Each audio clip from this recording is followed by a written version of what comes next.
इस पेड़ को नहीं काट सकते। अगर तुम हमारी बात नहीं मानोगे तो हम पुलिस को बुला लेंगे और तुम्हें जेल में बंद करवा देंगे। रामपुर गांव के एक जंगल में बनवारी कबूतर अपनी पत्नी टुन्नी के साथ रहता था। वह बहुत मेहनती और गरीब था। टुन्नी और बनवारी के 2 बच्चे थे जिनका नाम मोनू और टुनटुनी था। बनवारी का छोटा परिवार था, लेकिन वह दुखी था क्योंकि बनवारी रद्दी बेचने का काम किया करता था। उससे जितना भी कमाता उससे घर का खर्च भी नहीं चलता था। एक सुबह जब बनवारी घर से अपने काम के लिए निकल रहा था, पापा आज हम स्कूल नहीं जाएंगे। क्या हुआ बेटा, आज तुम स्कूल क्यों नहीं जाओगे?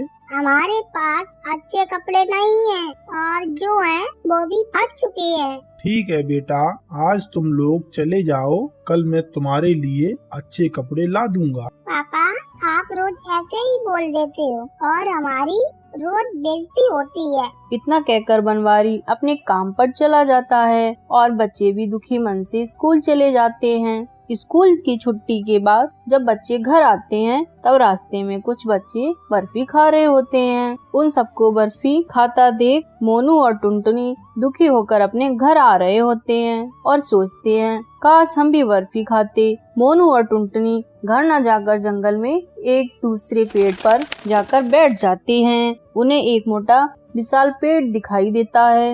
देखो टुनटुनी, वह कितना विशाल और मोटा पेड़ है। हाँ भैया, और बहुत सुंदर भी है, लेकिन उस पेड़ को कोई लकड़हारा काट रहा है। चलो हमें उस पेड़ को बचाना चाहिए, नहीं तो वह लकड़हारा उस पेड़ को काट देगा। क्यों कालू अंकल, आप पेड़ को क्यों काट रहे हैं? अरे मैं तो रोज जंगल में किसी ना किसी पेड़ को काटता हूँ और बाजार में लकड़ियाँ बेच देता हूँ। यही तो मेरा काम है। नहीं, तुम इस पेड़ को नहीं काट सकते। अगर तुम हमारी बात नहीं मानोगे तो हम पुलिस को बुला लेंगे और तुम्हें जेल में बंद करवा देंगे। दोनों बच्चे उस कालू लकड़हारे को लकड़ियाँ नहीं काटने देते हैं और उसे वहाँ से भगा देते हैं। बच्चों, आज तुमने मेरी जान बचाई है। मैं तुम्हारी बहादुरी से बहुत खुश हूँ। बताओ तुम्हें क्या चाहिए? जो तुम मांगोगे मैं तुम्हें वही दूंगा। हमारे पापा बहुत गरीब हैं, उन्हें कुछ अच्छा काम दिला दो जिससे हमारे घर की गरीबी दूर हो जाए। हमें बर्फी बहुत अच्छी लगती है। ठीक है बच्चों, ये लो जादुई पत्थर। ये पत्थर तुम जमीन में गाड़ देना और इससे जमीन में गाड़ते ही यह एक सुंदर पेड़ में बदल जाएगा और इस पेड़ पर बर्फियाँ आएंगी। वो जादुई पत्थर बच्चे अपने साथ घर ले आते हैं और उसे एक सुरक्षित जगह पर रख देते हैं। बच्चों, तुम लोग कहाँ थे?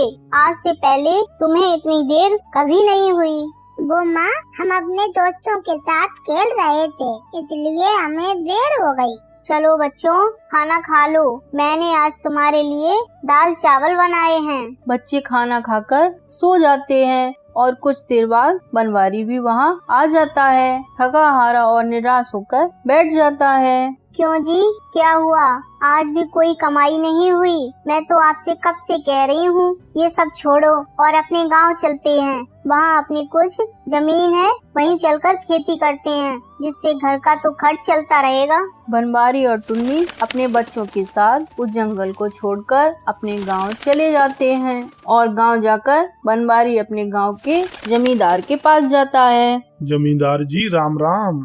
राम राम बनवारी। अरे बड़े दिनों बाद आज तुम मेरे पास आए हो, बताओ क्या काम है? सेठ जी, मुझे कुछ पैसे उधार दे दो जिससे मैं अपने खेत में फसल कर सकूं और फसल बेचने के बाद आपके पैसे लौटा दूंगा। कालू बनवारी को पैसे दे देता है। बनवारी पैसे लेकर अपने घर वापस आ जाता है और बहुत मेहनत करने के बाद उसके खेत में फसल तैयार हो जाती है। लेकिन ईश्वर को और ही कुछ मंजूर था। ऐसा आंधी और पानी आया जिससे बनवारी की सारी फसल बर्बाद हो गई। बनवारी घर आकर बैठकर रोने लगा। हे भगवान, ये क्या किया तुमने? अब हम सेठ के पैसे कैसे लौटाएंगे? टुन्नी के इतना कहने पर बच्चों को उस जादुई पत्थर के बारे में ध्यान आता है जो उन्हें उस मोटे पेड़ ने दिया था। बच्चे उस पत्थर को ले जाकर अपने खेत के कोने पर गाड़ देते हैं। एक दिन बनवारी अपने खेत पर गया। उसे एक विशाल पेड़ दिखा जो उसके खेत में था। वह सोचने लगा कि ये पेड़ यहाँ कहाँ से आया।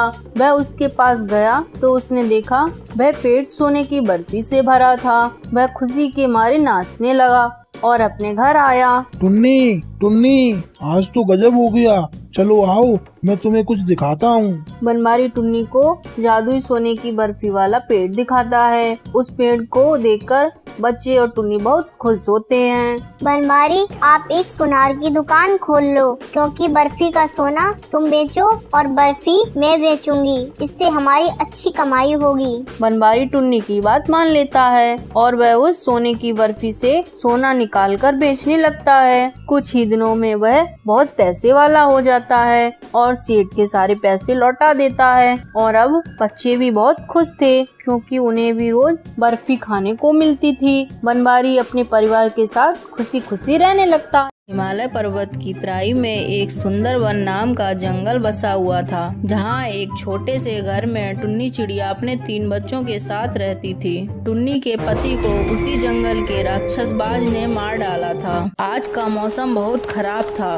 सुबह से बहुत तेज बारिश हो रही थी। आज तो सुबह से बारिश हो रही है, शाम होने को आई, लेकिन ये बारिश रुकने का नाम ही नहीं ले रही। घर में भी कुछ नहीं है खाने को, क्या करूं? बच्चों को मैं क्या खिलाऊं? बच्चे भी बहुत भूखे हैं। माँ, हमें भूख लगी है, कुछ खाने को दो ना। बच्चों, घर में कुछ नहीं है खाने को और ये बारिश भी नहीं रुकी है, तो मैं कुछ खाने का इंतजाम कैसे करूं बच्चों?